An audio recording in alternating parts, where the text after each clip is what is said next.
የነበረ ዛሬ ያለ ነገ ከነገ ወዲያ ከመካከላችን እንደማይለይ አፋችንን ሞልተን የመሰከርንለት የምንመሰክርለት ልባችንን ሞልተን ያመንነውና የምናምነው የአባቶቻችን አምላክ ልዑለ ባሕርይ እግዚአብሔር እስከ ዛሬ ስላደረገው በጎ ነገር ወደፊትም ስላዘጋጀልን መልካም ነገር ሁሉ ሕያው ቅዱስና ዘላለማዊ ስሙ ይክበር ይመስገን።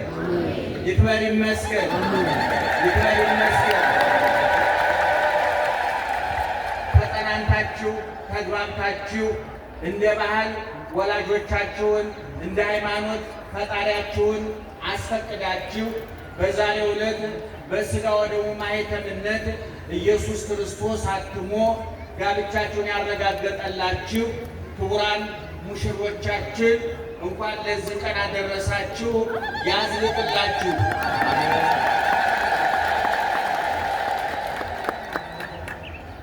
እናንተ የምትሰሙት እኛም የምንናገረው አይንሳን አይንሳችሁ። እግዚአብሔር በመላ በግምት በሳይሆን አይቀርም በይመስለኛል የግል ሀሳባችንን እንዳናፈስባችሁ ጆሮአችሁን ይጠብቅ እግዚአብሔር፣ አንደበታችንን የሚቆጣጠር መንፈስ ቅዱስ።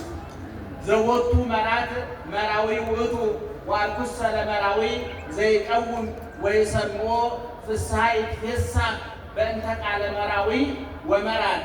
ያጨ እንጂ ያገባኝ ሙሽሪት ያለችው እሱ ሙሽራ ነው። የሙሽራው ሚዜ አርከ መራዊ ህሮየ መራዊ አማጭ ረማጭ ግልገል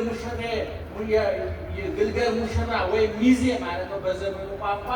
ሚዜ ግን የሙሽሪትንና የሙሽራውን ቃል በመስማት ይደሰታል።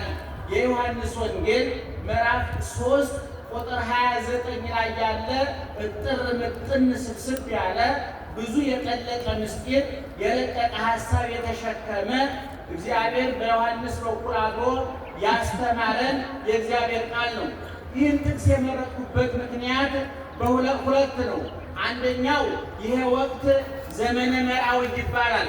ኦርቶዶክሳዊ ተዋሕዶ ቤተክርስቲያን የተሰራች ያለቀች የተጠናቀቀች የምትሄድበት መስመር ተሰምሮ ያለቀ ማንም ድንገት እንደ ሽሮ እየገነፈለ መስመር የማያሰምርላት የምትመራ እንጂ የማትመራ የምትሰራ እንጂ የማትሰራ ከፍ የምታደርግ እንጂ ማንም ከፍ የማያደርጋት በክርስቶስ ከፍ ሲል በክርስቶስ ዝቅ ሲል በወዳጆቹ ልክ ተቀዳ የተሰፋች የቀራንዮ ሙሽራ የኢትዮጵያ ሀብት ንብረት የሆነችው ኦርቶዶክሳዊ ተዋሕዶ ቤተክርስቲያን በከፍ ሲል እግዚአብሔርን ዝቅ ሲል እናቱን ከዛ በመቀጠል ደግሞ እንደ አቡነ ተክለ ሃይማኖት ያሉትን የባከነ ጊዜ የባከነ ገንዘብ የባከነ አካል የሌላቸው የተፈጠሩበትን ዓላማ ያወቁ እንደ እግዚአብሔርን በግብርም በክብርም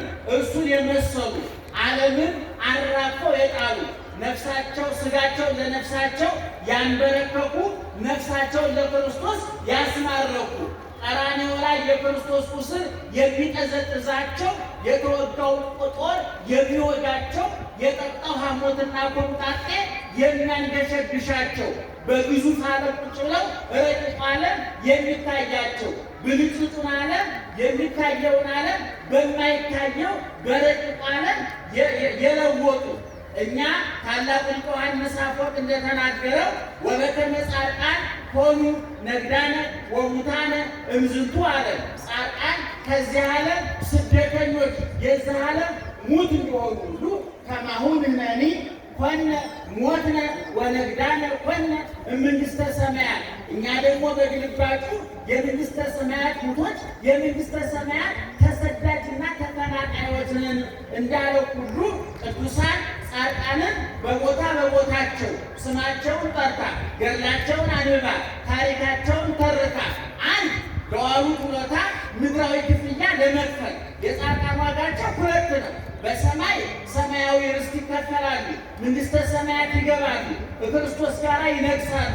ወከብረት ነፍሶሙ በውስተ ዓለማት ክልኤቲ ዘዚህ ወዘከዓ የቅዱሳን የጻድቃን የሰማዕታት ነፍሳቸው በሁለት ዓለም ከበረች ተብሎ በመቅድመ ወንጌል እንደተነገረ በዚህ ዓለም ስማቸው እንዲጠራ፣ ታሪካቸው እንዲነገር፣ ገድላቸው፣ ድርሳናቸው፣ ተአምራቸው እንዲነበብ፣ ስማቸው ለትውልድ እንዲነገር፣ አርአያነታቸው ጽላት እንዲቀረጽላቸው፣ ቤተ ክርስቲያን እንዲታነጽላቸው፣ ጸበል እንዲፈልቅላቸው፣ በስማቸው ድውይ እንዲፈወስላቸው፣ ሙት እንዲነሳላቸው፣ ሙተው እንዲኖሩ የፈቀደ እግዚአብሔር ነውና ለነሱ ጊዜውን ቦታውን መድባ ከብሉይ ከሐዲስ አውጣታ መሰረታዊ የሆነውን ዶግማዋን፣ ቀኖናዋን፣ ትውፊቷን፣ ባህሏን የምታስተምርበት የተሰፈረ የተለካ መስመር አለ። ስለዚህ ኦርቶዶክሳዊ ተዋሕዶ ቤተክርስቲያናችን ክርስቶስን ውሃ ልክ መሰረት መደምደሚያ ጉልላት አድርጋ በሱ መሰረትነት ላይ የቆሙትንና ቅድም እንደተናገርኩት ተመሰሉ ኪራየ በከመ አነ እትመሰሎ ለክርስቶስ እኔ ክርስቶስን እንደመሰል እናንተም ክርስቶስ እኔ ምሰሉ አፋቸውን ሞልተው መናገር የቻሉ ሐዋርያው ቅዱስ ጳውሎስ እኔ ክርስቶስን መስያለሁና አለ እናንተም ክርስቶስን ምሰሉ አለ። አንደኛ ቆሮንቶስ ምዕራፍ 11 ቁጥር 1 ላይ እኔ ክርስቶስን መስያለሁና እናንተም በአቅማችሁ በልካችሁ እኔን ምሰሉ አለ። ያዕቆብ ደግሞ ወናሁን አስተበጽኦሙ ለእለ ተአገሡ ወሰማዕክሙ ትዕግሥቶ ለኢዮብ ዘከመ ፈጸመ ሎቱ እግዚአብሔር ስለቱ እነሆ እግዚአብሔር የታገሱትን ትዕግስተኞችን ትዕግስትን ገንዘብ ያደረጉትን ብፁዓን እንላቸዋለን። ምክንያቱም ኢዮብ ዘከመ ፈጸመ ሎቱ እግዚአብሔር የኢዮብን የታጋሹ የኢዮብን ልመና እንዴት እንደሰማው ታውቃላችሁ። በዚህ ምክንያት እኔ የታገሱትን ብፁዓን እንላቸዋለን ባለው መሰረት ባለቤቱም ሲናገር ወበከመ አነ ሕያው አንትሙኒ ተሃይዩ እኔ ሕያው ነኝና እናንተም ከኔ የተነሳ ሕያዋን ትሆናላችሁ ተብሎ በተነገረው መሰረት ያቺ ሽቶ ላፈሰሰችው ሴትዮ ላፈሰሰችው ሴት ደሟን አላፈሰሰችም፣ አጥንቷን አልከሰከሰችም፣ አንገቷ አልታረደም፣ መከራ አልተቀበለች። ኢየሱስ ክርስቶስ ኃጢአተኝነቷን በማመኗ ስህተቷን በማመኗ ርኩሰቷን በቅድስና ርኩሰቷን በንጽህና በመተካቷ አቅሟን ልኳን አውቃ ሽቶዋን ብልቃጧን ልቧን አብራ እንደከፈተች ሽቶዋን ልቧን አብራ እንዳፈሰሰች በፀጉሯ እግሩን በጠረገች ጊዜ ይህ ወንጌል በተሰበከበት ቦታ ሁሉ ስሟ ይነገርላታል ተብሎ በተነገረው መሰረት የጻድቃንን ስም እንጠራለን፣ የቅዱሳንን ስም እንጠራለን። ምክንያቱም ስማቸው የስራቸው ውጤት ስለሆነ የገድላቸው ውጤት ስለሆነ አቡነ ተክለ ሃይማኖት ዛሬ የነበሩበት ዘመን የዛሬ 800-900 ዓመት ገደማ ነው። 1000 ዓመት ሞልቷል።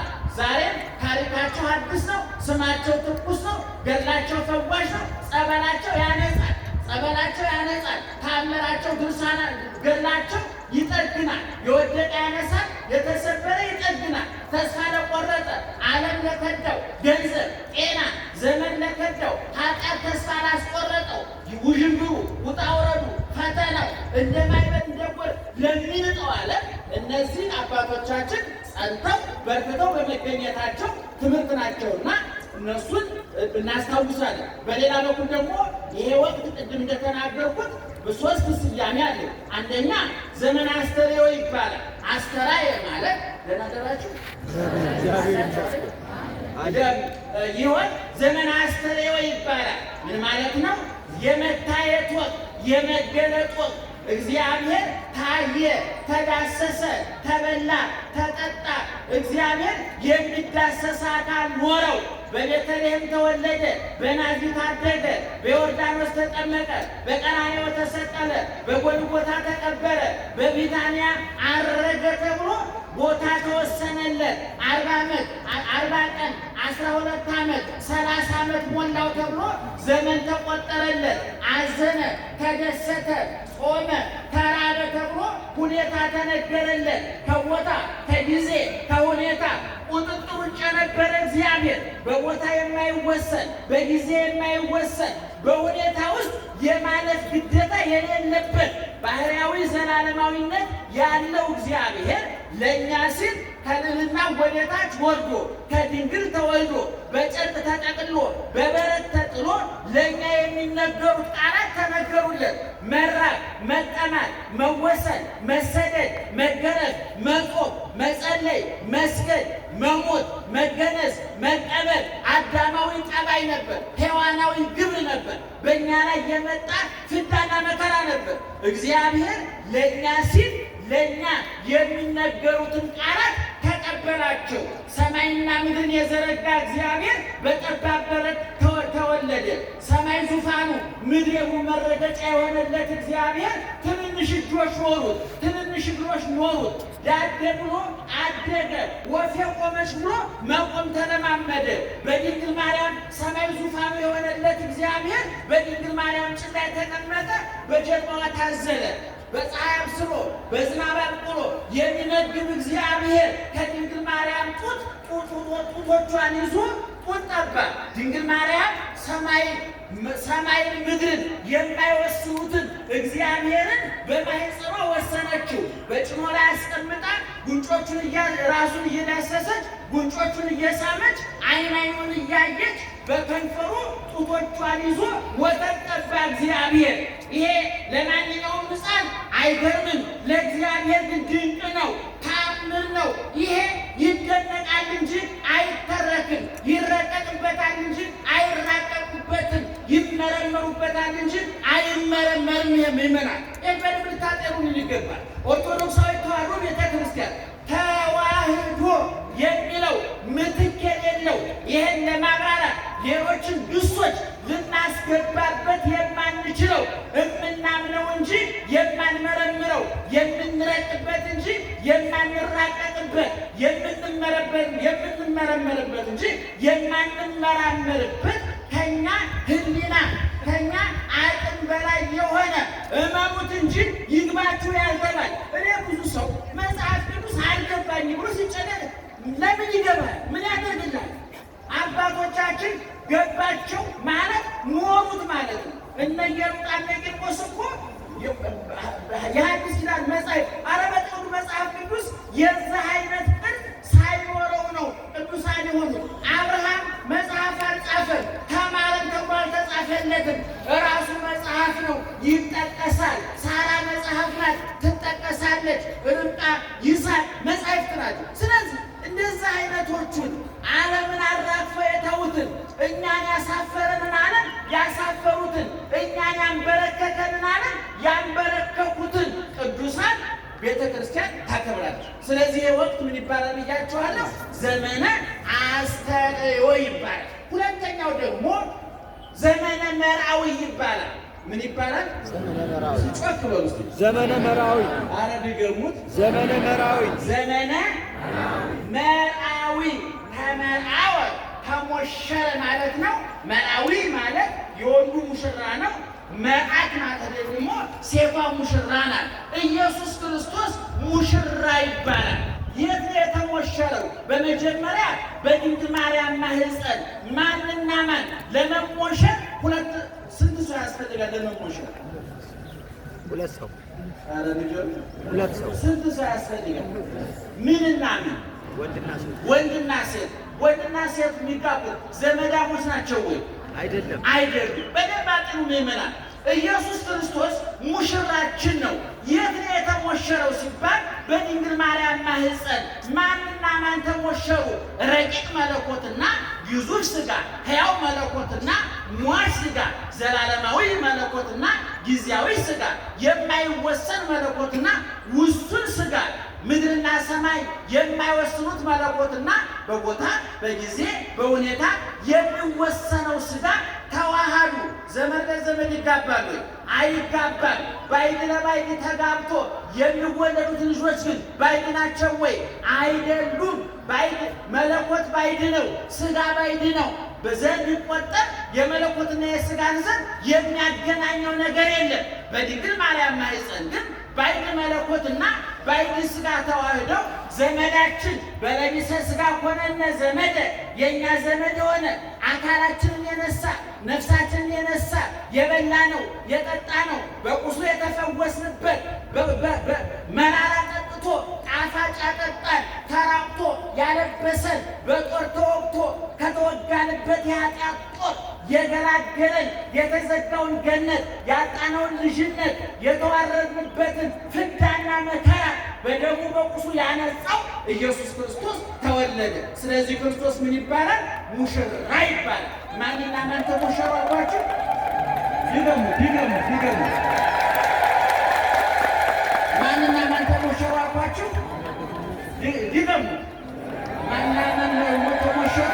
አይደለም እኔ ልታውን አይደለም ድገሙት ያውቃል። ክርስቶስ ምን ይባላል? ድገሙ። ሙሽራ ለመባል ምን ያስፈልጋል? ሙሽሪት ታስፈልጋለች አይደል? ራሱ ሙሽሪትና ሙሽራው ባይንና ባይን በሰርግ ቤት ይሞሸራሉ፣ በጫጉላ ይሞሸራሉ። ይገርማቸዋል። በብሉይ ኪዳን እግዚአብሔር እንዲህ ተብሏል። በትንቢተ ኢሳይያስ ምዕራፍ 54 ቁጥር 5 ላይ ፈጣሪሽ ባልሽ ነው ተብሏል። እግዚአብሔር ባል ይባላል። ይሄ ዝርዝር ማለት ያልኳቸዋል። ይህ እየሰከረ እየገባ የወር ወጪ ሲጠየቅ ጡጦ እንደተነጠቀ ሕፃን የሚያጉረመርመው የትም እየተንዘላዘለ እያመሸ ማታ የሚገባው ባል እንኳን ለክርስቶስ ለገብረ ክርስቶስ ምሳሌ ነው። ለእግዚአብሔር ምሳሌ ነው። እግዚአብሔር ባል የተባለው እንደ አብርሃም አይነቱ ባል ነው። አብርሃም ሚስቱ ሳራ መካን ነበረች። ምዕመናን የዛሬ 4000 ዓመት መካን መባል መከራ ነበር፣ እርግማን ነበር የሚባለው። ዛሬ እግዚአብሔር ይመስገን መካንነት እርግማን አይደለም፣ ከታወቀበት በረከት ነው። በቀደም በቴሌቪዥን ሰምታችሁ ከሆነ ተናግሬያለሁ። መውለድ ከእንስሳት ጋር እንጂ የሚያመሳስለን ከመላእክት ጋር አይደለም። ልጅ ያጣችሁ ሰዎች እንዳይገርማችሁ እንዳይደንቃችሁ፣ እኛ እንደወለድነው ከብቶቹም ተዋልደዋል፣ በጎቹ ተራብተዋል። አይጥና ድመት የሚወጣ ቁም ነገር እንዳይመስላችሁ። ዋናው ከእግዚአብሔር ተወለዱ፣ እናንተ ክበሩ፣ ግን ገነት መንግሥተ ሰማያትን አትጡ እንጂ ልጅን የሚተካ እግዚአብሔር ከእናንተ ጋር ነው። ልጅን የሚተካ ኢየሱስ ክርስቶስ በቤታችሁ ነው እና በብሉይ ኪዳን እግዚአብሔር ባል ይባላል፣ እስራኤላውያን ደግሞ ሚስት ይባላሉ። በአዲስ ኪዳን ደግሞ ሙሽራው ክርስቶስ ይባልና በሙሽርነት ውስጥ ደግሞ የመለኮትና የሥጋ ተዋህዶ በሙሽሪትና በሙሽራው ተመስሏል። ክርስቶስና ቤተ ክርስቲያን በሙሽሪት ተመስሏል። እኔ ከዚህ ቀጥሎ የምነግራችሁ ደግሞ ዋቱ ሰለማዊ። እሺ፣ በሰርግ ቤት ስንት ታዳሚዎች አሉ? ደህና ዋላችሁ? ስንት ታዳሚዎች አሉ? ሙሽሪትና ሙሽራው አሉ። ቀጥሎስ? ይህን የነገረ ሰው በእውነት በኋላ ሸልማል። በሰርግ ቤት ያሉትን በቅደም ተከተል እንጥራቸው። ዋናው የሰርግ ዋና ተዋናይ ማን ነው? አቤት! ሙሽራው። አንድ ሰርግ የሚያሰኘው የማን መኖር ነው? የሙሽራው መኖር። በተለይ የእኛ ዘመን እውነቱን ለመናገር እንደዚህ ውስጥ ሀብት አለን ብላችሁ የምትአምኑ ሰዎች ካላችሁ፣ በነገሩ በዘመን ሀብት አለ ብሎ ማመን የጥናት ጉድለት እንጂ ሀብታም የለም። ግን አለን ብላችሁ ካመናችሁ ግን እኔ የጥሮሹ የሰሞን በሬዲዮ በቴሌቪዥን በቲክቶክ በዩቱብ የሚጠራሩ የጥሮሽ አይነቶች እውነቱን ለመናገር የእነሱን ተስፋ ኑሮ አለም ብሎ የእኛን ተስፋ ያጨልማል። ለበሆኑ ወደፊት ለመጋባት ያሰቡን ያንን ጥሮሽ እያየ ያን የሽምግልና ስርዓት እያየ እንዴት አድርጎ ሽማግሌ እንደሚችል ሐሞቶ የፈሰስ ብዙ ወጣት እና በእውነት እንደው አበባ በማንጋጋት ስንት አበባ በሚረግፍበት ሀገር ቁጭ ብለን ዳቦ በልቶ ውሃ ጠጥቶ እርቃንን ሸፍኖ መኖር የቅንጦት ዕቃ በሆነበት ሀገር ውስጥ እየኖሩ የተገነጠለ ኑሮ መኖር የተገነጠለ ኑሮ አለ ከማህበረሰቡ ጋር የማይገናኝ የማይመሳሰል እንደው የምታደርጉ ሰዎች እንደው ብታስቡበት፣ ክርስቲያኖች ከሆናችሁ ብታማክሩ ለማለት ነው። እና ዞሮ ዋርኩስ ሰለመራዊ በሰርግ ቤት አንደኛ ሙሽሪትና ሙሽራው አሉ፣ ሁለተኛ መብል መጠጥ አለ፣ ሶስተኛ እንደ ጥንቱ ዘፈን ጨዋታ ነበረ። በአሁኑ ጊዜ በመዝሙር ተተክቷል። እሱ ብዙ የሚያነጋግር ነገር ነው። ወደዛ ዝርዝር ጉዳይ አለ። ከዛ በኋላ ደግሞ የሙሽራውና የሙሽሪት ቤተሰቦች አሉ። አሁን በቤተ ክርስቲያን ክርስቲያናችን ዮሐንስ እንደነገረን ወአርኩስ ሰለመናዊ ዘይቀውም የሙሽራው ሚዜዎች የተባሉ በቤተ ክርስቲያናችን ቅዱሳን ናቸው። ደህና ዋላችሁ። ቅዱስ አርከመራዊ ዮሐንስ መጥምቅ ክርስቶስ ሙሽራ ተባለና ዮሐንስ መጥምቅ ምን ተባለ? ሚዜ ተባለ። በዮሐንስ መጥምቅ ውክልና ደግሞ ጻድቃን፣ ሰማዕታት፣ ቅዱሳን የማን ሚዜዎች ናቸው? የክርስቶስ ሚዜዎች ናቸው። የሚዜ ዓላማው ምንድን ነው? ሙሽራውን ከፍ ማድረግ ነው። እኔ አንዳንድ ቀዥቃዣ ሚዜ ሙሽራውን የሚውጣል ከዚህ በፊት ተናግረን ወደ ወጣቶች ወደፊት ሚዜ ስትመርጡ ዝነኛ ሰውና በመልክ የሚበልጣችሁ ሰው አትብለው።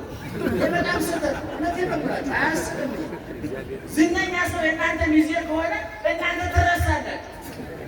ሚዜ በመልክ የሚበልጥ ከሆነ ሰው እናንተ ደረሱ ያችን ሴት ነው የሚሄድ። ስለዚህ ሰው በመልክ የሚበልጠው ሰው ሚዜ ማድረግ የለበት። ቅዱሳን የክርስቶስ ሚዜ የተባሉት ልካቸውን ያወቁ ስለሆኑ ነው። ሙሽራውን የሚያወቁ ስለሆኑ ነው። እየሰማችሁ ነው። ሙሽራው ከፍ አሁን ዮሐንስ መጥምቅ ምን አለ? ሰዎች እኮ መጥተው ዮሐንስ አሉ ያ አንተ የጫማውን ማሰሪያ ልፈታ አይገባኝም የተከበረ ነው ስትል የነበረው እኮ ተማሪዎችን ገልብጦ ወሰደብህ። ህዝቡ አንተን እርግፍ አድርጎ ጥሎ እሱን ተከተላሉ። ማንን የተከተሉት? ክርስቶስን። ለማን ነው እየተነገረ ያለው? ለዮሐንስ። ሙሽራው ማን ነው አልኳችሁ? ክርስቶስ። ዮሐንስ ምንድን ነው ብያችኋለሁ? ሙሽራ ማን ነው? ሚዜ። አሁን ዮሐንስ ምን አለ? እንዴ እኔ የደከምኩት ታዲያ ይሄን ለማድረግ አይደለም ወይ? የሚዜው እኮ ትግል ሙሽሪትና ሙሽራውን አገናኝቶ ለፍሬ ማብቃት ነው። የእኔ ስራ እናንተን ከእውነተኛው ሙሽራ ከክርስቶስ ጋር ማጨት ነው፣ ማገናኘት ነው፣ ማጋባት ማዋሃድ ነው አለ ዮሐንስ። እንዴት አይነት ጥልቅ ምስጢር መሰላችሁ ነው ይመና እና በቤተ ክርስቲያናችን አቡነ ተክለ ሃይማኖት በዮሐንስ በኩል የክርስቶስ ሚዜ ናቸው። እነ መርቆሬዎስ እነ ምን ስፍር ቁጥር አላቸው ምዕመናን። ሚዜ ለመሆን እኮ መለኪያ ነው አይደል?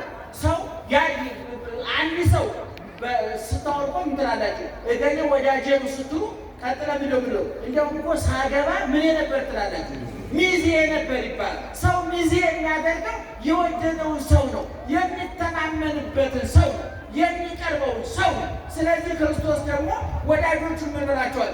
እይብለክሙ አግብርቴ አላ አይርቴ፣ ከዛሬ ጀምሮ ባሮቼ አልላችሁም ወዳጆቼ እላችኋለሁ፣ ሚዜዎቼ ናችኋል። ከዚህ በላይ ምን ይመጣል ወገኖቻችን? ከዚህ በላይ ምን ስልጣን ይመጣል? እና ባለቤቱ አይብለክሙ አይርቴ እስማአነ ሐረይኩክሙ ወሰምኩክሙ፣ እኔ መረጥኳችሁ እንጂ እናንተ አልመረጣችሁኝም።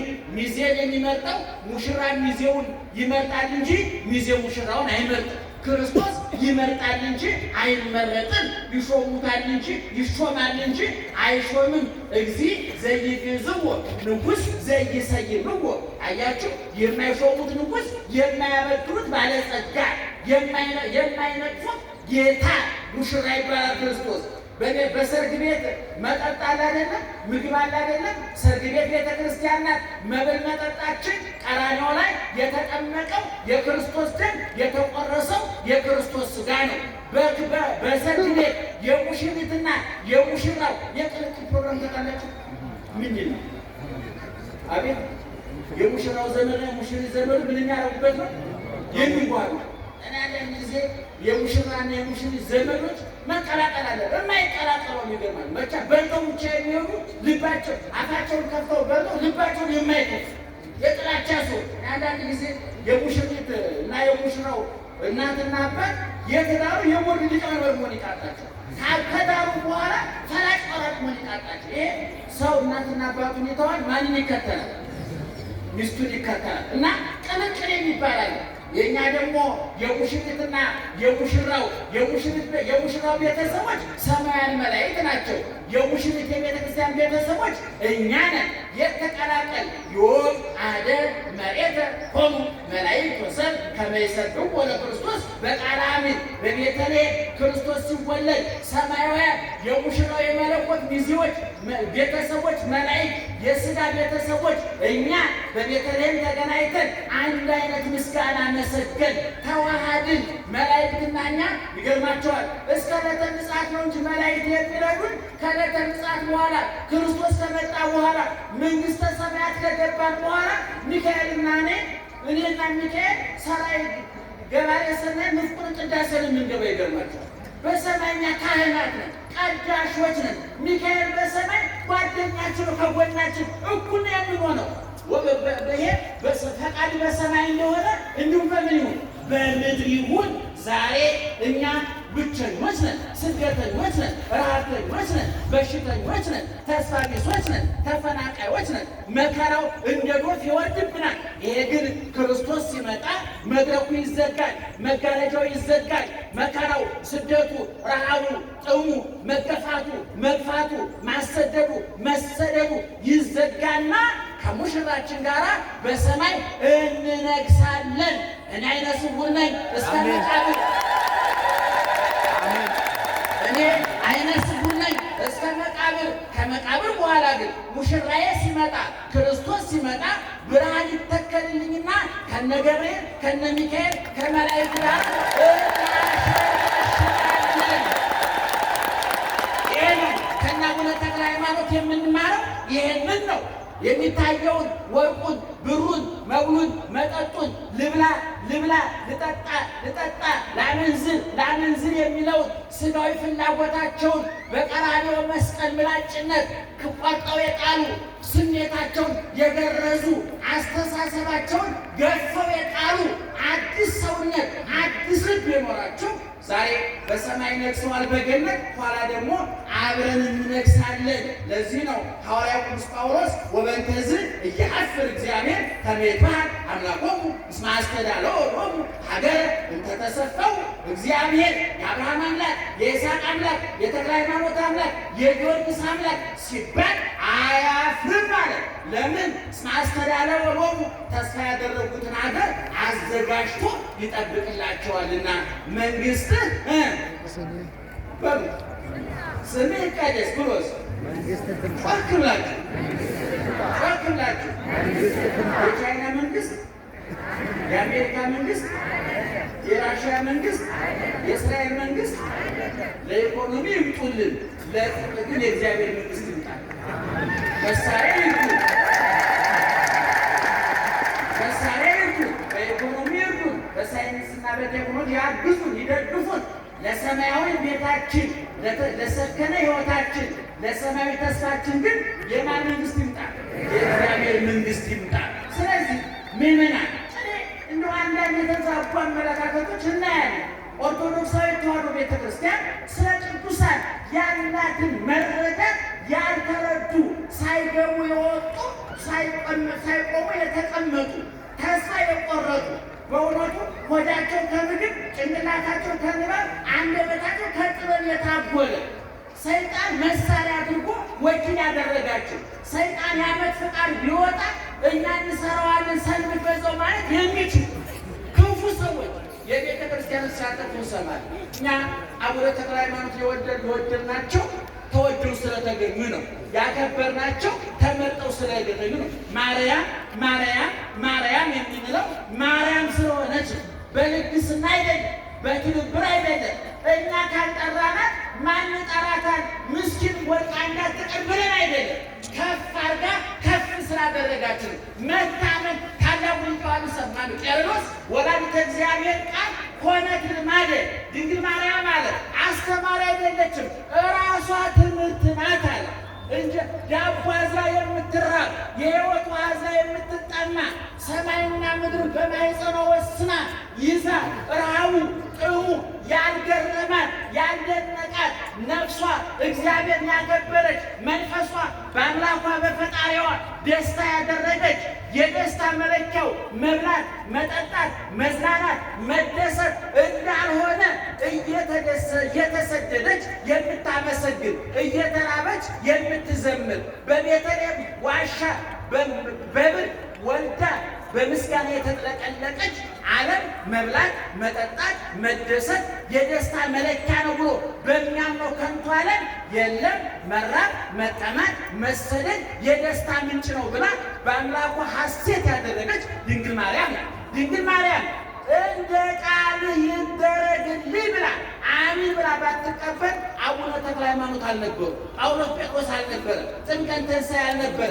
እንዲያውም ሊቁ ሲናገር ድንግል ማርያም እንደ ቃል ይደረግልኝ ብላ ስትናገር ብርሃን ይሁን ብሎ ዓለም እንደፈጠረበት አይነት ለውጥ መጣ። ድንግል ማርያም እሽታዋን በመስጠቷ፣ ታማኝ ሆና በመገኘቷ፣ ታዛዥ ሆና በመገኘቷ